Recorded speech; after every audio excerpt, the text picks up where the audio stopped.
Saugaban tera amudona kamre kaida ai yumda singnabadi leite ai ngasi bawa singnabadi amata leite tobutubu aina live ta apil chachakiba adu badi lei direct pallaga ai adu agi voice ki apil chakra matungda adum irien jana hoi hoi consent tawjage haiduna loinamak lawgiba ngatani aina haijagi ba potudi akoi ngasi manipuda akoi masen ko mungnarakpase akoi masen hatuknarakpagi oiba adugi mami do uba pakhasabagi ibung si tawadi tawhoningi praja ya pamana sini si tawhoningi habatu khaptagi agidi appeal consani yam systematic oiba any thabak tawba matamda mi amawara watem tawbo oiro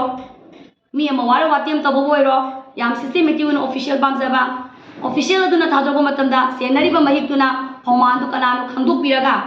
aikoi punamak ireisa punamak wakhal tabina siabagi oiba central idea du kaptani ana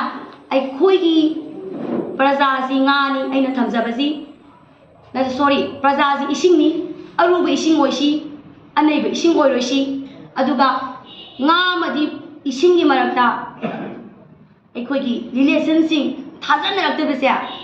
kankanabagi damakta ai adu khaktagi ai apil chachabani he obadi yauna sengkhai tungkhai da boiro sengkhai maroi na ina ngangi se Facebook live ta sengkhai tungkhai ka henba demand toba nungdang da laga migi mama mapabu sa sanduna singba phuba adagi maran phanna leraga su warning ama pibi badi leitana mioi bigi punsi mamanbu eta hatopa kuki na pami isan thubi hatba isan thubi phaba adubu haujikti mioi kaya gi thamoida aidi hauji ireisana aibu hatkadra haibagi aingoda akiba malakpa ai ireisana ama hatkibadi yai adubu ngasi media di ai akiba leitana umtang haijage isuk kodima akiba umta leitana ai ngasi ba lauduna sla ki punsai supagi isan tu bina hingiba kudima ai lauduna sulegi gani tasena ibung ipa maya ichini naw maya non state actor everything state actor da aina appeal tawjani made ai koi thamoi sino hona minasi maikai mari makudima yekna bana lagon changrabani hayeng na kari oini ngasi na kari thokpa ngamdrabasida praja ki support yaudana ngasi fawba furu organization amata maning maru hunbanga manate adubu khulai paibana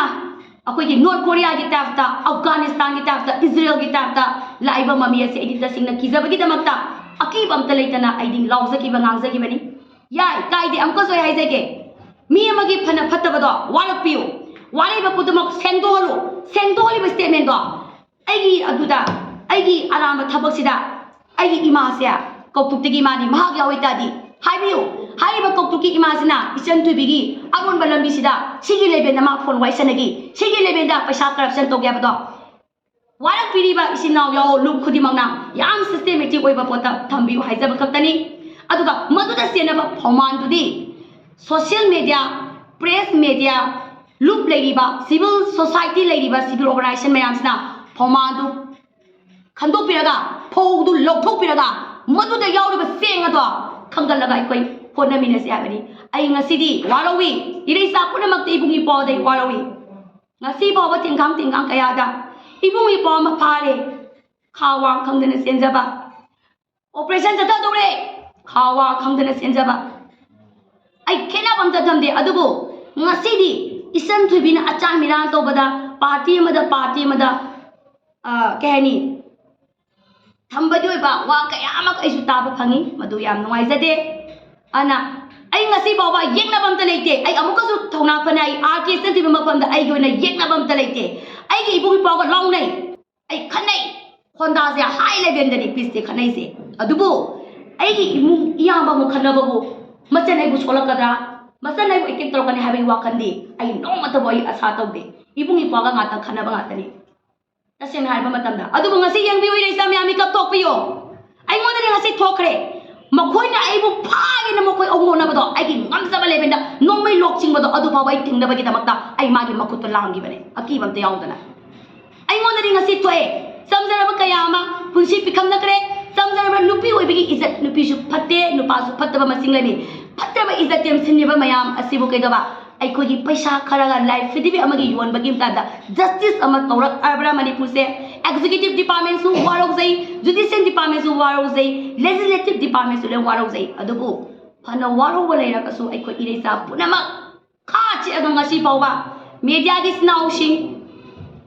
ꯂꯨꯞ civil organisation student organisation कया अमा खा चिग लेरिबसि कलागिदमक्तनो इरेसागिदमक्तने हाबसे आई थमजगे मतम सुपदा आइना हाइजनिंगबदि आइखोय मांगदा सुतेन तुंगदा सुतेन लोम ओइरबनि अदुना आई इबुंग इपा मयाम दे खुदनि लोना हाइजगे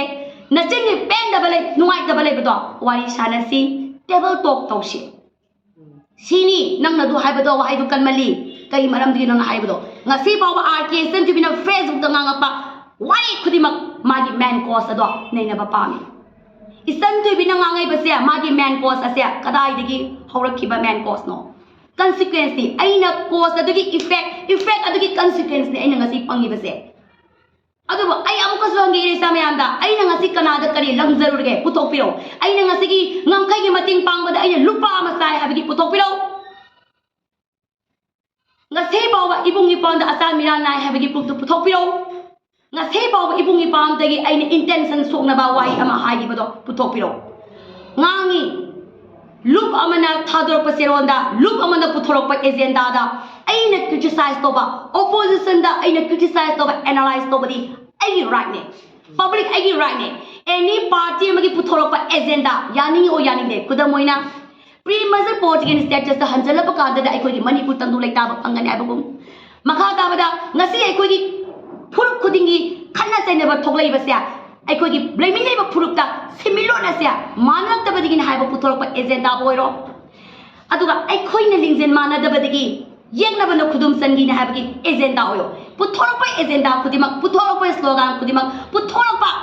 press note khudimak praja moina ising amoina madubu Fai फते यानिंगी यानिंगदे मदुदो खोइन हारगा आइखोगी करी मांगजबना हाइबगी नैना फमदी नचन अमा ओइना इसिंग अरुब इसिंग अमा ओइबगी आइगी राइट ने हाइबसे आइ ngasi इरेसा खुदिमक्ता थमजगे मरमदुना इबुंग इपा मयामना नचन एंगोंदा थोखिबसे कनानो करी हाइबसे मुन्ना हाई लेवल दा मीटिंग तोबिरगा हाई लेवल दा डिस्कस तोबिरगा अमोखना थोक्तदबा लमदम नबगी कल्चर अमा लापसे लमदम नबगी लमदम नदबगी दमक्ता लमदम नदबगी दमक्ता इबुंग इपा मयाम होनबिउ हाइबसे आई अमुकसु हना हाइजरगा टेंशन जगे